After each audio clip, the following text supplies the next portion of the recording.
Hi అండి, అందరికీ నమస్తే. Welcome to our channel. ఈరోజు వీడియోలో ఎగ్ కుక్కర్ ఎలా ప్రిపేర్ చేసుకోవాలో చూద్దాము.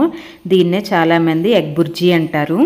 ఈ కర్రీ బ్యాచిలర్స్ కూడా చాలా ఈజీగా చేసేసుకోవచ్చండి. ఇప్పుడు ఇది ఎలా ప్రిపేర్ చేసుకోవాలో చూద్దాము. ముందుగా స్టవ్ మీద పాన్ పెట్టుకుని అందులో ఆయిల్ వేసుకోండి. ఆయిల్ హీట్ అయిన తర్వాత ఇందులో పచ్చిమిరపకాయ ముక్కలు, అలాగే చిన్న ముక్కల కింద కట్ చేసుకున్న ఆనియన్స్ కూడా వేసుకొని బాగా ఫ్రై చేసుకోవాలి.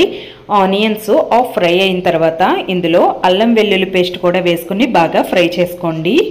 ఈ ఆనియన్స్ గోల్డెన్ బ్రౌన్ కలర్ వచ్చే వరకు బాగా ఫ్రై చేసుకోవాలి.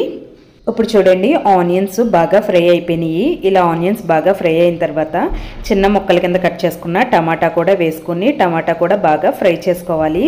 దీని మీద మూత పెట్టుకుని టమాటా బాగా మెత్తబడే వరకు ఫ్రై చేసుకోవాలి. మధ్య మధ్యలో ఓపెన్ చేస్తూ కలుపుకుంటూ ఉండాలి. ఇప్పుడు చూడండి, టమాటా బాగా మగ్గిపోయింది కదా. ఇందులో 2 ఎగ్స్ బ్రేక్ చేసుకుని వేసుకుంటున్నాను. మీకు ఎన్ని ఎగ్స్ కావాలితే అన్ని ఎగ్స్ వేసుకోండి. ఎగ్స్ వేసిన తర్వాత ఇది ఒకసారి కలిపేసుకుని దీని మీద మూత పెట్టుకొని ఒక 1 మినిట్ ఇలా వదిలేయండి. తర్వాత ఇదంతా బాగా కలుపుకోవాలి. చిన్న చిన్న పీసెస్ కింద అవ్వాలి. దానికోసం ఇలా కలిపేసుకోండి.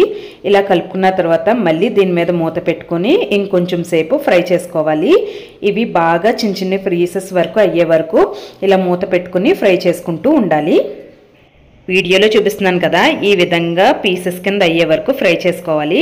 ఇప్పుడు స్పైసెస్ యాడ్ చేసుకుందాము.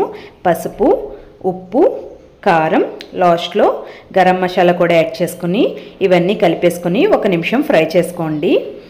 ఇలా ఫ్రై అయిన తర్వాత ఇందులో ఇంకొంచెం వాటర్ యాడ్ చేసుకుని ఈ ఉక్కరంతా బాగా ఉడికే వరకు మూత పెట్టుకుని కుక్ చేసుకోవాలి.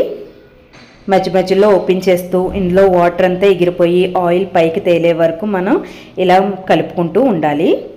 ఇప్పుడు చూడండి, వాటర్ అంతా ఎగిరిపోయి ఆయిల్ పైకి తేరుతుంది కదా. అస్సలు వాటర్ అంటూ లేకుండా ఈ విధంగా బాగా ఫ్రై చేసుకోవాలి. ఇలా ఫ్రై చేసుకున్న తర్వాత లాస్ట్లో కొత్తిమీర కూడా వేసుకోండి. కొత్తిమీర వేసుకుంటే చాలా బాగుంటుంది. ఇలా లాస్ట్లో కొత్తిమీర కూడా వేసుకుని ఒకసారి కలిపేసుకోండి. అంతేనండి, ఎగ్ కుక్కర్ రెడీ అయిపోయింది. ఈ ఎగ్ కుక్కరు రైస్లోకైనా చపాతీలోకైనా చాలా బాగుంటుంది. మీరు కూడా తప్పకుండా ట్రై చేయండి. ఈ వీడియో కనుక మీకు నచ్చినట్లయితే లైక్ చేసి షేర్ చేసి సబ్స్క్రైబ్ చేసుకోండి. Thank you.